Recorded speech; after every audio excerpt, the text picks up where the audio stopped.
air quality. Is like these from indoor air quality.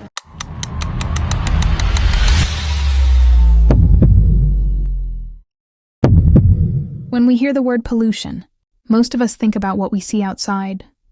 Traffic, smoke, dirty air in the open. But is that really the air affecting us the most?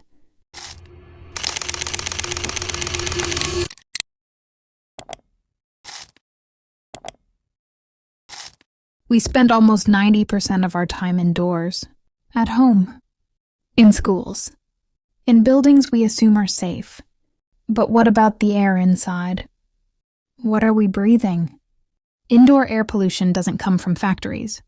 It comes from everyday activities. Cooking without ventilation, cleaning chemicals, mold and dampness, air that never circulates, and without us noticing, penetrates us in silence. The effects are often subtle. Headaches, fatigue, coughing, irritated eyes and throat. So we ignore them, and we normalize feeling unwell indoors. For children, the risk is even greater. Their lungs are still developing. They breathe faster than adults. Poor indoor air quality in schools doesn't just affect health. It affects learning and concentration. Children are more vulnerable.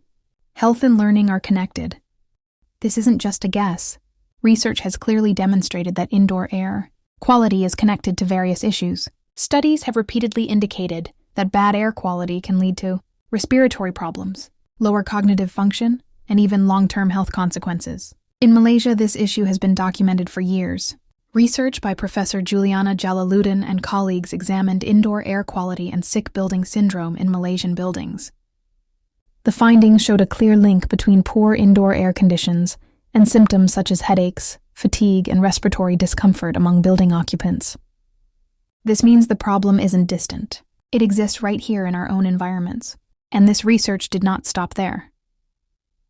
Indoor air quality continues to be discussed in conferences and public health forums worldwide.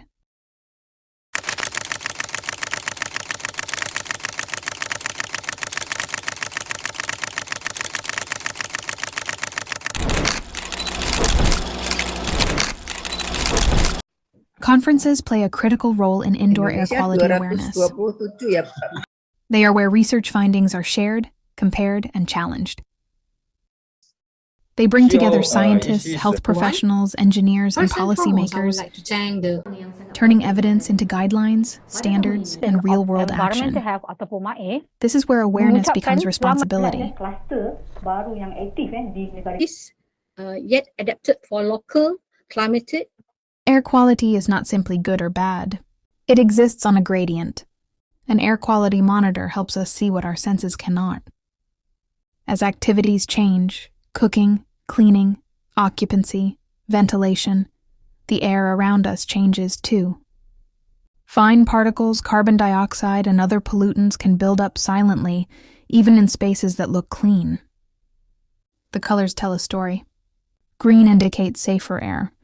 Yellow signals rising concern. Orange and red warn us that action is needed. These changes can happen within minutes. Without monitoring, we remain unaware. But when we understand our indoor air, we can respond by improving ventilation, reducing sources, and protecting our health. Indoor air quality is not an invisible issue. It is a daily reality. It affects how we breathe, how we learn, how we work, and how we live. Yet in many homes, schools, and workplaces, indoor air is rarely questioned. This must change. Improving indoor air quality does not require complex solutions. It begins with awareness. By ventilating our spaces, reducing indoor pollution sources, and monitoring the air we breathe, we take the first step toward protection. For decision makers, indoor air quality must be treated as a public health priority. For institutions, it must be integrated into building design, maintenance, and policy. And for individuals, it starts with asking one simple question. What is the quality of the air I am breathing right now? Because clean air should not end outdoors. It must begin indoors.